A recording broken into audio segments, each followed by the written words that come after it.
Leral.net, s'informer en temps réel. Site d'information exclusive numéro 1, www.leral.net. De Diourbel, où nous avons alloué une enveloppe de 200 millions pour l'année 2019 afin d'accompagner l'initiative locale.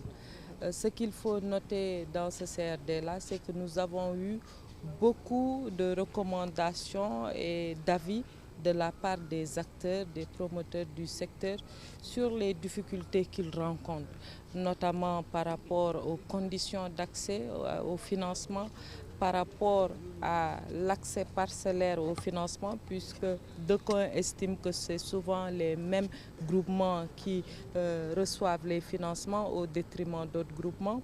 Nous avons également entendu les acteurs nous parler de la difficulté d'accéder à certains types de financement. Bref, nous avons eu un large panorama de difficultés auxquelles sont confrontés les promoteurs et c'était cela l'objet de notre visite. Aller sur le terrain, aller à la rencontre des promoteurs, discuter de leurs conditions et trouver des solutions. Nous estimons que la place des prix est une des réponses aux différentes, en tout cas, plusieurs difficultés qui ont été énoncées.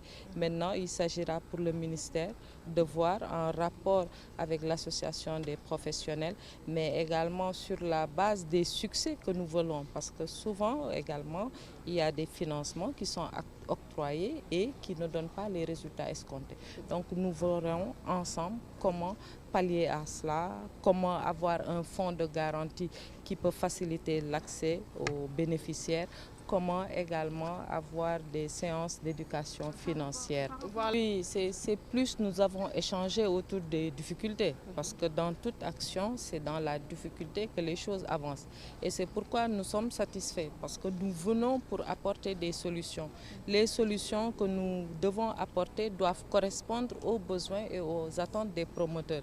Et aujourd'hui, une des difficultés qui est énoncée, qui nous a été rapportée aussi à travers les autres régions, c'est comment revoir l'allègement du taux d'intérêt, puisque la majeure partie des bénéficiaires sont des groupes vulnérables. C'est des femmes, c'est des jeunes qui, pour la plupart, sont peut-être dans des entrepreneuriats de petite dimension. Et donc, cela va être pris en compte. Le fonds de garantie peut être une solution. D'autres solutions, c'est justement le modèle entrepreneurial de l'économie sociale et solidaire qui vise une plus grande efficience des ressources mises à la disposition des promoteurs pour justement venir à bout de certaines difficultés. Donc c'est un CRD qui a été très instructif et nous ne doutons point qu'à l'issue du CRD, avec l'arrivée prochaine de l'équipe technique, nous pourrons cibler non seulement des porteurs de projets, mais également nous pourrons mettre en branle le modèle de l'économie sociale solidaire, parce que la région de Diourbel regorge d'énormes potentialités, mais il demeure encore qu'il faut des financements plus ciblés, plus adaptés, et ça, nous travaillerons en parfaite synergie entre le ministère et les promoteurs pour enclencher la dynamique solidaire au niveau de Diourbel. Nous sommes dans un pays où il faut prendre en compte les 14 régions, les 45 départements, les 557 collectivités territoriales. C'est pourquoi, pour cette année de 2019, une enveloppe globale de 3 250 millions a été dégagée pour l'ensemble des promoteurs du Sénégal. L'autre élément, c'est que nous voulons promouvoir un modèle.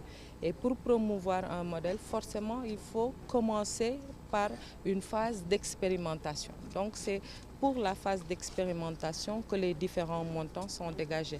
Une fois que cette phase sera enclenchée, qu'on fasse et qu'on puisse faire le suivi de mi-parcours, nous verrons maintenant dans quelle mesure augmenter les allocations ou en tout cas dans quelle mesure avoir une autre orientation. Mais ce qu'il y a lieu de retenir pour le moment, c'est que c'est une orientation, c'est la vision de Monsieur le Président de la République que nous mettons en phase d'expérimentation.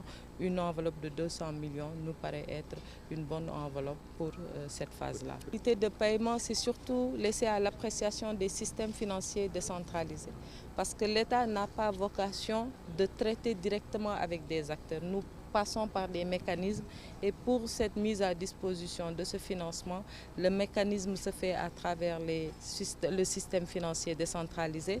C'est les grands réseaux, c'est les mutuelles isolées. Maintenant, il y a un encadrement, c'est un taux effectif global de 12% en termes d'intérêt qu'il ne faut pas dépasser.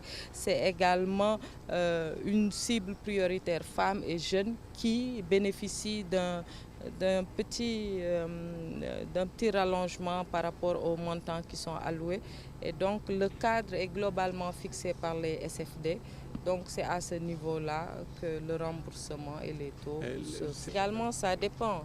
En tout cas, l'enveloppe qui est dégagée pour chaque projet sur la ligne IMF varie entre 2 et 20 millions. Donc maintenant, vous pouvez avoir des porteurs de projets qui ont besoin de 2 millions, d'autres qui ont besoin de 10 millions. Nous attendrons d'avoir la mise en œuvre effective et voir quel sera l'impact réel des bénéficiaires touchés par ce projet. Leral.net, s'informer en temps réel, site d'information exclusive numéro 1, www.leral.net.